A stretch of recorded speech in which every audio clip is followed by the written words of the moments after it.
welcome back to International Corner. We are back with a lots of things to talk about, and I'm glad that your Richard Hall is back from Lapland because he sent me some videos that maybe, if I really want to show you that how much Richard Hall is a dear friend to me, I'm going to show you later on in the show. Have you defrosted, Richard?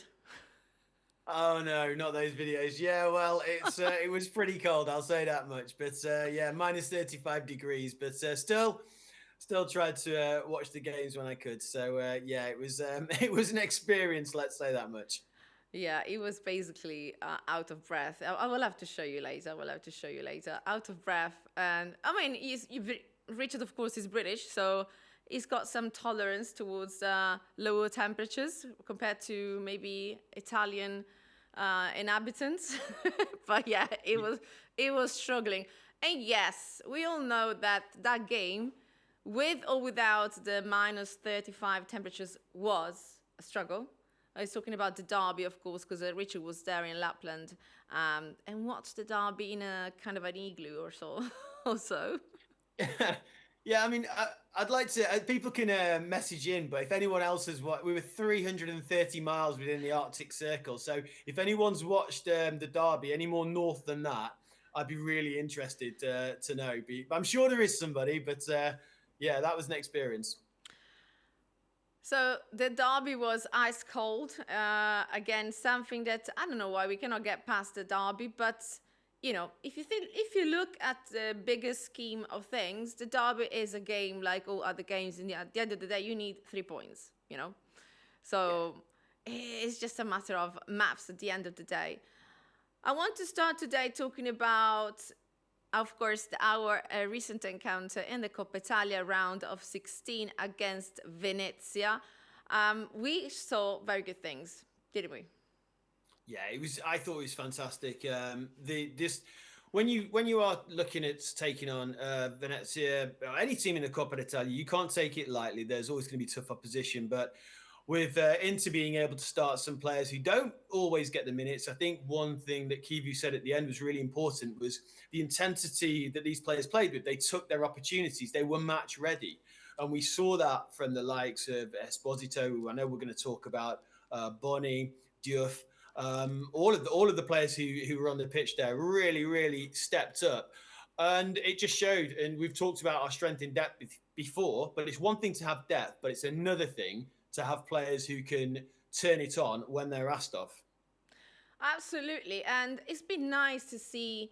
Talking about ice again, some of our players break the ice at San Siro, and Andy Diouf is one of those, of course. Although he did break the ice briefly during the derby, probably that gave him a bit of a boost of confidence. If you think about it, playing in the derby as one of your first games is not easy at all. I mean, Coach Kivu gave him his trust on that game, and probably that is what led him to bring on what he had to give. And in the Venezia game, you could see what he managed to do. And what do you think about Andy Diouf? I think that his positioning, I mean, his interlinking play with Fratesi was brilliant. It was really good, but just the energy that he had, and I think that when you've got these players who can really take the game to, you know, if you look at the way Venezia played, often these teams sit deep. The way into play, they dragged them out a little bit, and then to be able to hit them with the pace like that, there's some really intricate passing within that game. It's a great finish, and he just looks as though he's fitted right in. And again, there's a unity about this squad. You can see that they were all especially happy for him as well, as you can see in the pictures. So, yeah, I think he's going to be a really valuable asset this term. Diouf is the first midfielder to score on his debut as a starter with Inter since Aka Çalhanoğlu back on the 21st of August 2021 in Serie A against Genoa. There's nothing better than that. You start a game at San Siro and you score a goal. You know, that is like, yeah, you got it. Go on now. You got this. I mean, football's about confidence, isn't it? And, you know, getting that in the Coppa Italia, starting what was a bit of a deluge after that. Yeah. You know, it's a good finish as well. And, it brings confidence. I think a lot of these players who played in that game, like, you know, I mentioned Fratesi before. We're going to talk about Esposito. you could go on. There was many players here who, will take a lot of confidence there, especially when we come to, as we are getting into that really deep part of the season soon. True. With games in the Coppa, with Europe and everything else, it's great to have players who can come on and put on a show. Esposito, that you keep mentioning, but I'm glad you do.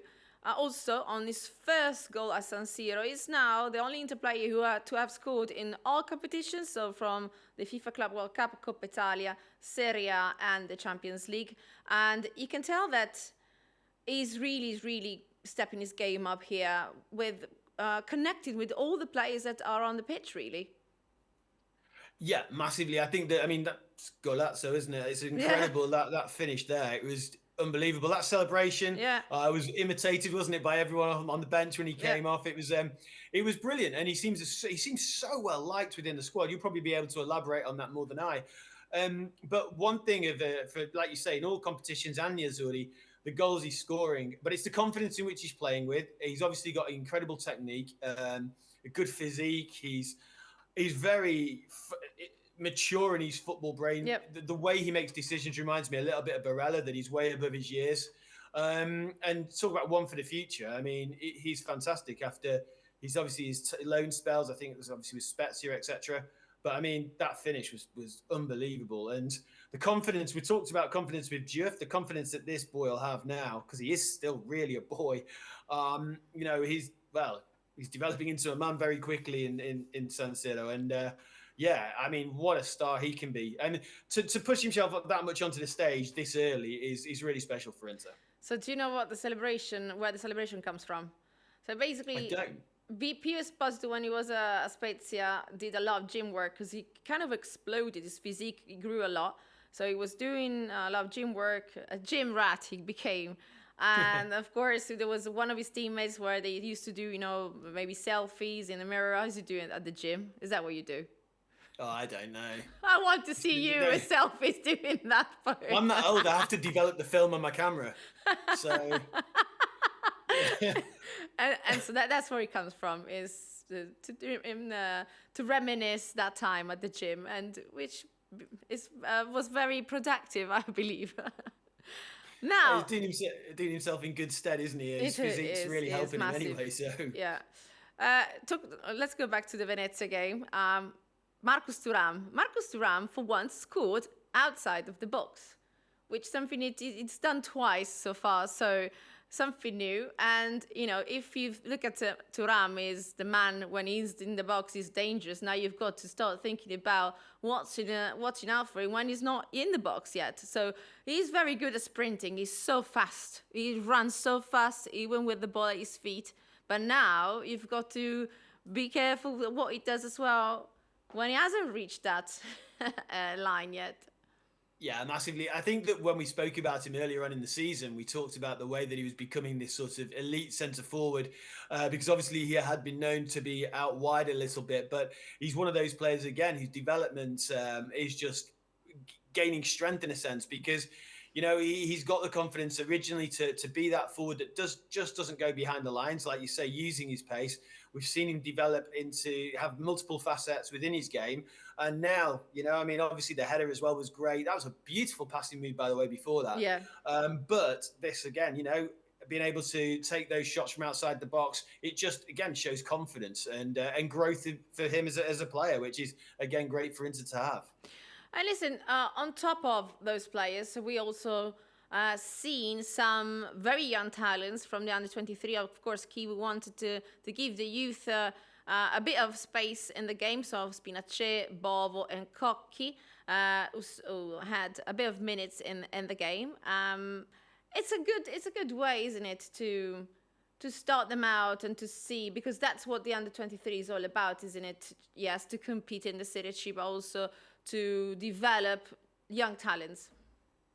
Yeah, massively. I'm a huge advocate of this, because I think that obviously, especially the need to win in all football often dictates the game time that certain players get and get to develop. But especially, when you can see the players coming up through the youth system, the fans will always take to them especially well. And there's no reason, often when you look at some of the great sides that have won multiple competitions, they're a mixture of the superstars and the young homegrown players. And it might be a little almost outdated in some ways now, but it's great to see it because there's like you say, there's a point of developing these players. There's a lot of work that Kivu obviously knows about that goes into developing them, and that's what they're doing. And to be able to do that, I mean, it's obviously a very cost-effective way as well. You're not going out to buy someone who's got to buy into a culture and a philosophy.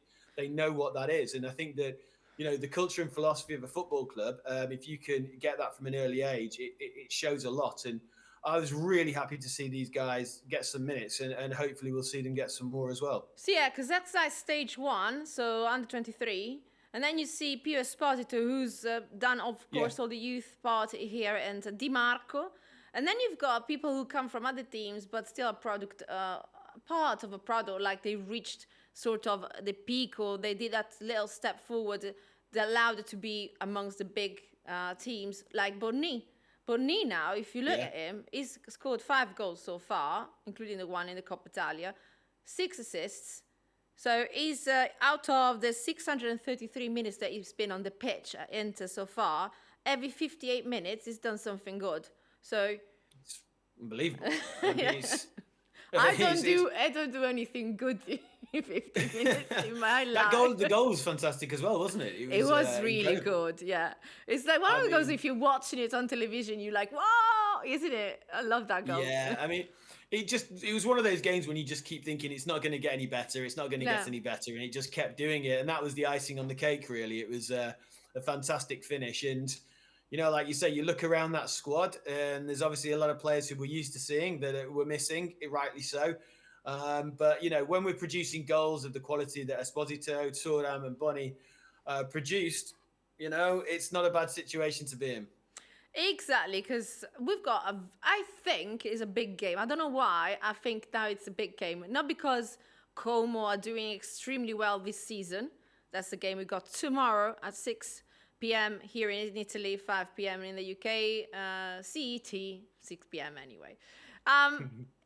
It's Como. Como last season finished 10th, and this year they're up in the top 5. They have lost only 1 game against Bologna at the very start of the season, so they're doing really, really, really good.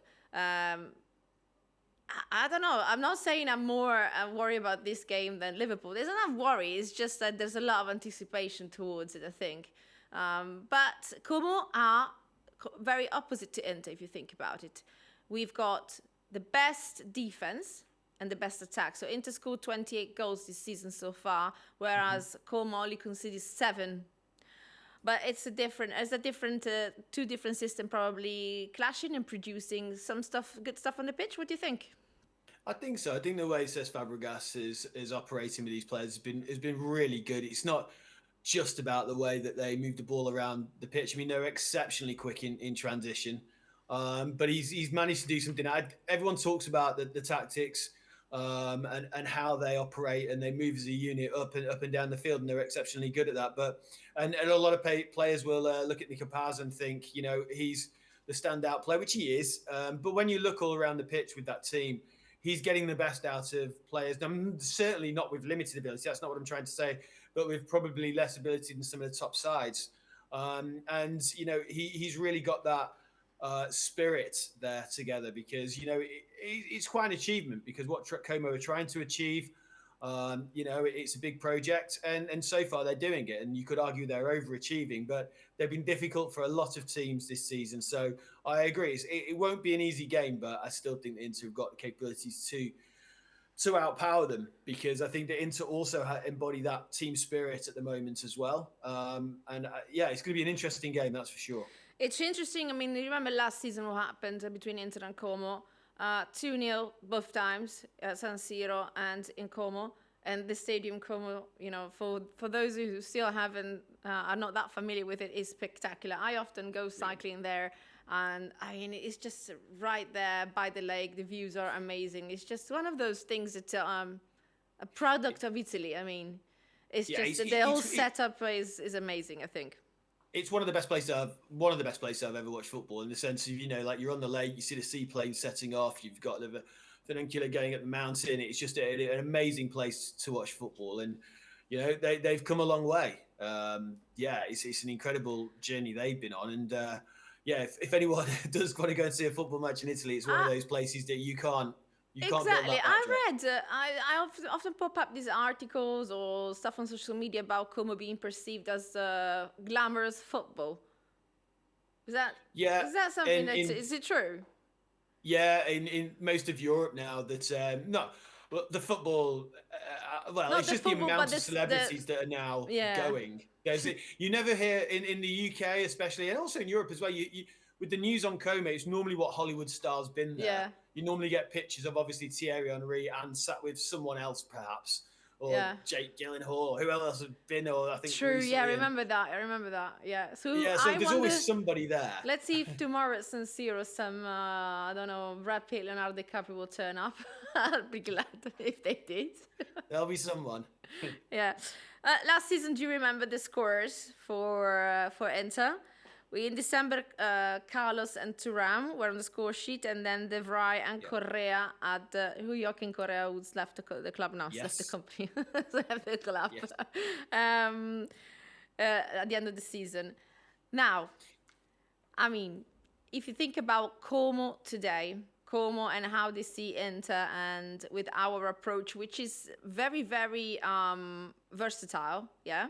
How do you think they're going to prepare this game with the squad they've got? What module? What they're gonna look out for? Because also, Como.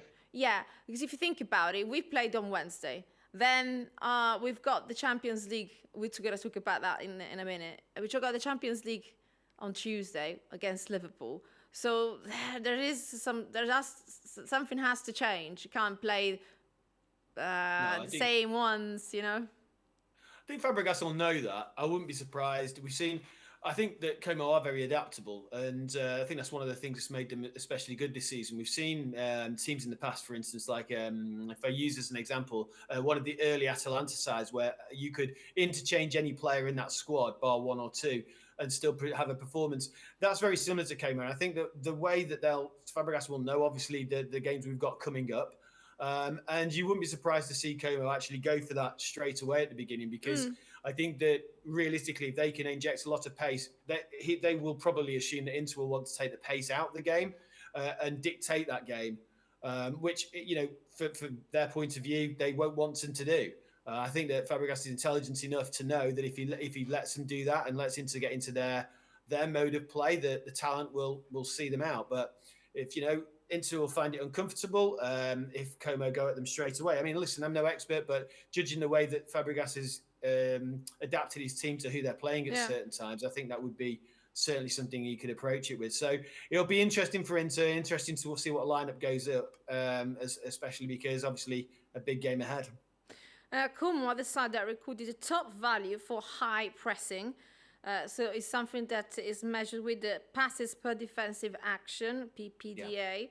Yeah. On the other side, Inter is actually a squad that likes to pass the ball around a lot more. The Inter has recorded 203 sequences that lasted at least 10 passes in the Serie A, more than any other team, which...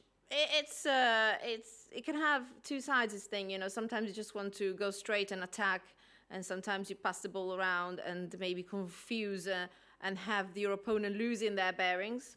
I don't know. Yeah, it's kind of what the point I was alluding to, in the sense of Como won't want Inter to have that much of the ball because of obviously, how much damage they can do. Inter, like we've seen, as whilst they can counter so quickly, defensively, when you look at how Inter defend, a lot of that is where you're talking about those continuous passes, because they can very quickly transition that sort of, I'm not going to say laboured because it's not, very sort of meticulous passing is probably the better word, at the back, and then all of a sudden just break. And that's where Inter are dangerous. Yeah. So again, if Como do what they do and they high press and they do come on, the other option for Inter, of course, is that they will be able to counter-attack that very quickly as well. So I just think, like we were saying before, it does lead to what could be a really exciting game of football. It is. And speaking about something that suddenly breaks, we got a stat. Nico Paz and Nicola Barella, Nico, sorry, have been involved in 80 sequences that led to a shot, more than any other players in this Serie A. Barella also spent some time at Como. Do you remember that time? Yes, Many yeah, years going ago, back a bit now. Yeah, but if you talk about what happens, you need a certain point, that break, you're passing the ball around, and then you you don't really move much forward. It's just changing something, and one player does that pass, and that's where it all starts. I mean, it can happen in midfield. It can happen even further back with Bastoni. We've talked about this so many times, didn't we? Yeah. I think with Barella as well.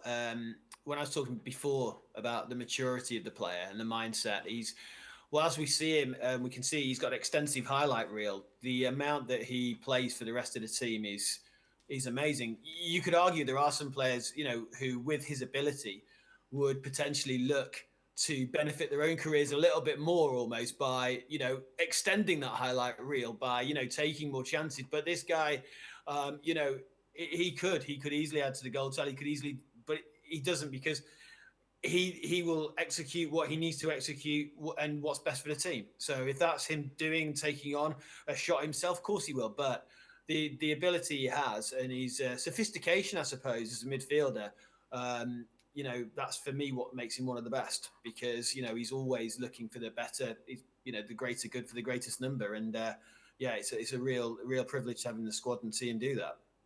Listen, I want to dive back into the past like we normally do. I want to go back to the 2003-2004 season, 4-0 San Siro, Inter Como, of course.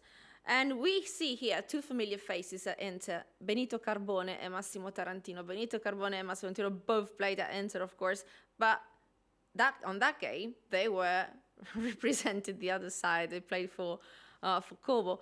Benito Carbone and Massimo Tarantino both now are work at the club. Benito Carbone in particular is the coach of the under-20 squad, who are going to play in the youth league as well come Tuesday against Liverpool, and I'm going to be at that game as well.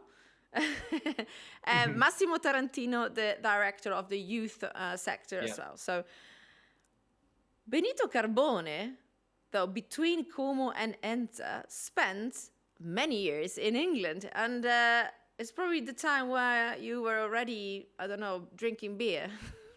I was 24. Thanks for that. Yeah, I was already 24. So I'd already graduated from university and was working. Gosh. So yeah. I went back and saw some of the clips of Benito Carbone at Sheffield Wednesday. It was such good goals I saw, honestly. None of them in the area, all from outside the box.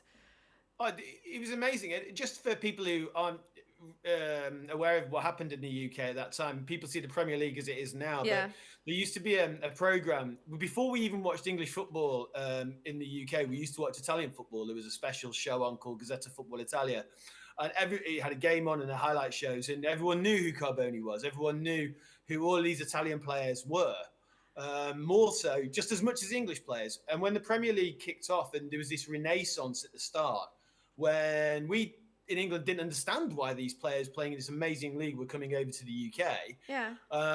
It baffled so many people that all of a sudden players like Carbone would play for the likes of Sheffield Wednesday or Bradford, etc. A lot of Italians fell in love with the game. But they were the real trailblazers for the Premier League. Yeah. And I don't think enough importance goes down to, okay, there's the likes of Vialli, Ravanelli, Zola, but Carbone, for one, was one of those players who he didn't, necessarily go to a Chelsea, etc., an Arsenal, whatever. But what he produced was phenomenal, and I wouldn't say he's even a cult hero in England. He's just one of the really special memories for a lot of people in the early stages of the Premier League. Yeah, I think on Tuesday when I go and see and watch the game, I'm gonna bring that clip from Sheffield Wednesday and show it to you and say, this is for you. It was really good. It's inspirational. Unbelievable. Yeah. Really good. Now, that's what we got for Como. We went back down memory lane. We went back to last season. But of course, in our head, there's the Reds, Liverpool ahead. It's very tricky here to have any thoughts of what's going to happen. Of course, because it's so close to the Como game. We're playing again every 3 days, which is normal, I guess. I mean, Liverpool have had the same. In fact, on Wednesday, they played against Sunderland, first draw of the season. Sunderland, though, they just came up from the championship, correct? Yeah, correct. They've actually done quite well this season, Sunderland. thus far. But it's unlike unlike Liverpool. I think that listen, from a perspective from the UK, you wake up every morning, and even though I look at the Italian headlines, most people will be looking at the British headlines that will be been very heavy on Liverpool about the way they've played. The signing of Florian Wirtz has been much criticised in the sense of where they're playing him. When you look at him playing for the national team, he's playing out more on the left. They're trying to play him in a holding role all the time. Well, not a holding role, sorry. What would you say? Trequartista role, for want of a better word. And yeah, it's not working. Yes, I know he scored recently, but their form has been really abysmal from a title-winning side. And there's this big thing about the signings. They had the record signing for 125 million for Isaac, and yet he hasn't produced much. So there's a slot of Arsenal slot. He won them the Premier League, so obviously he's capable of doing great things. So you never know if there's always that kind of sit-down season after winning a title. There's in Italy we have experienced that quite a lot. If you think about it, the recent champions where you don't sit down, but it's hard to have that fight in you. That's what they say. I don't know if it's true or not. When I win, I'm usually when I do sports, if I win, I want to win even more. It makes you hungrier. Yeah. So I don't know. 100%. That's something that it's been said in football. So Arne Slot obviously has got the skills and he has got the players. Probably hasn't been fitting the players into the team. Rather, he's been trying to fit his players around those new purchases. That's what's been said. I'm not sure how you build a team with these purchases is a bit of a debate that is beyond me, if I can say that. It's one of those situations. I mean, do you take the likes of, obviously Virgil van Dijk and Mohamed Salah, which a lot of people will always talk about, and it's the question is always, was that last title win the end? This squad, where is it? I think that's the question, because some of the players that are coming in and some of the younger players, are they ready to be in that position? You've got a percentage of the squad who still need breaking in. You've got players who need to adapt a little bit more. Yes, the likes of the big signings haven't turned up, and the likes of Virgil van Dijk look completely lost at the moment, and Mohamed Salah, who's then left out recently as well. So, look, it's always you never know what you're going to get from them. But obviously, the last European outing for Liverpool was an absolute disaster against PSV. Yeah, it was. What a shocker that was. Although PSV, if you think about it, they are leading the Eredivisie and they are buying a lot of players. Unlike Ajax, who are not doing that good at all this season, especially in Champions League. In the league phase are now last in the table. That was a shocker defeat at home soil as well. And in the league, they are ninth. Liverpool are ninth with 7 wins and 8 defeats, and that draw against Sunderland.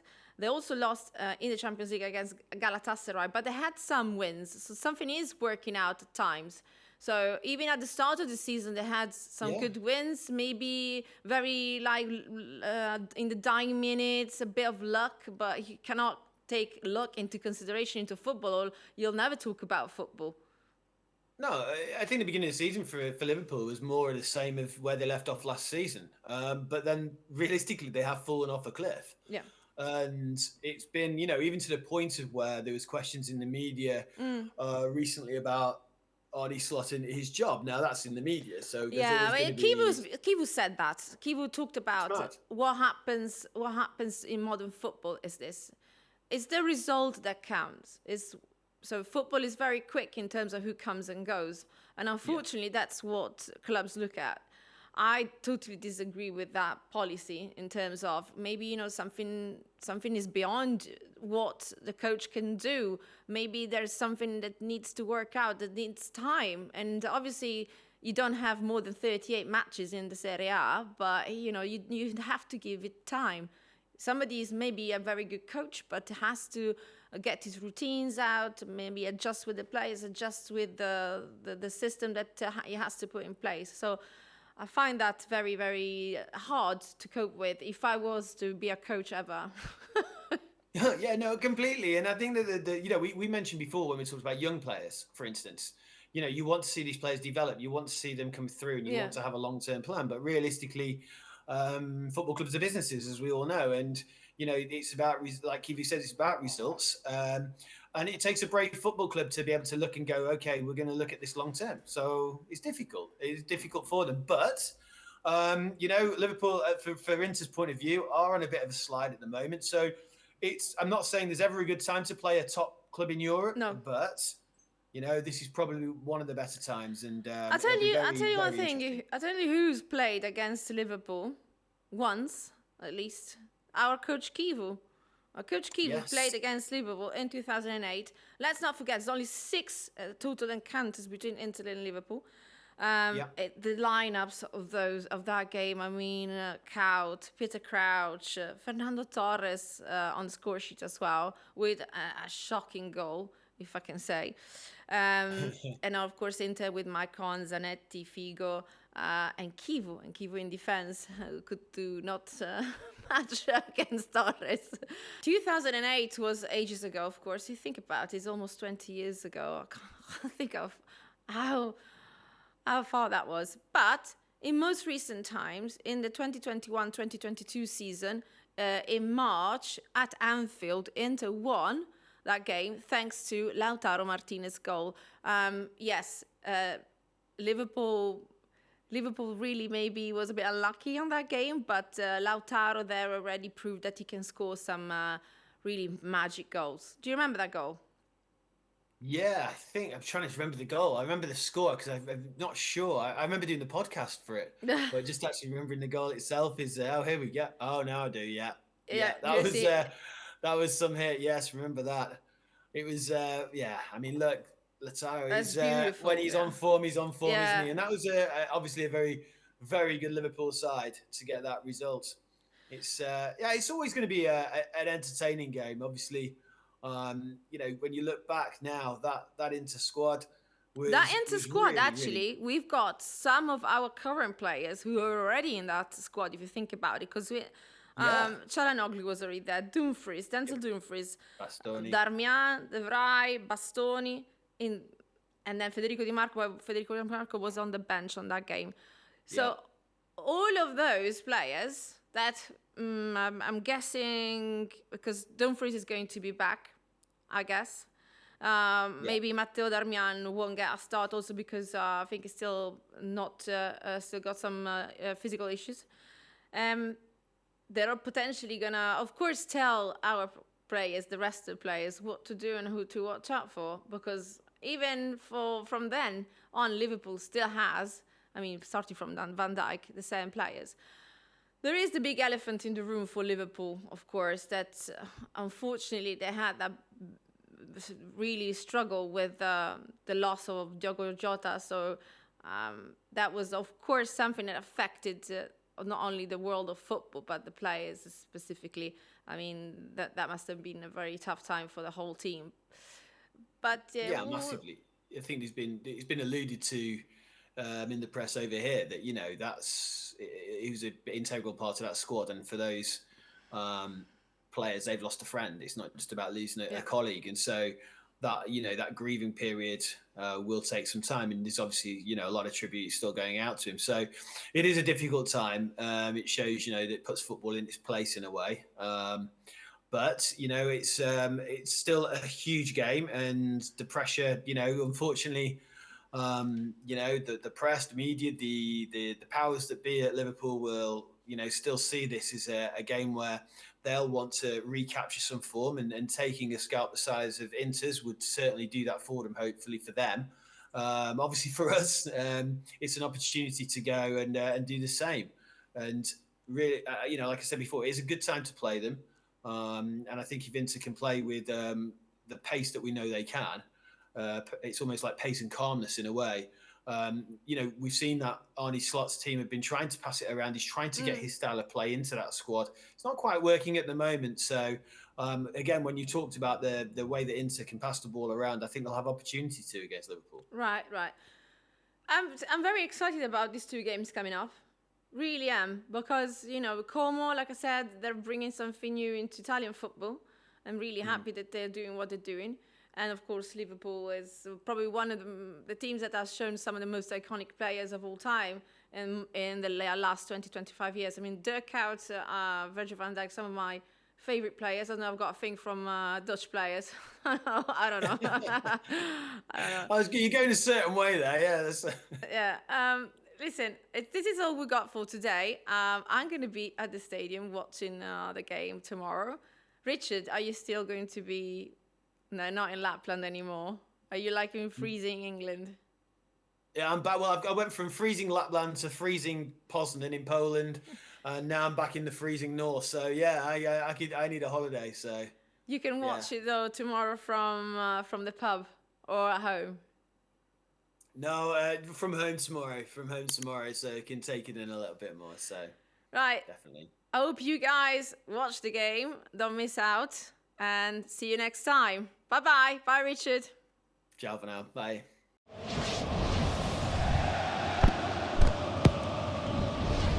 I really can't wait for this game. I think it's going to be something extra special. So, yeah, we'll stay tuned for that.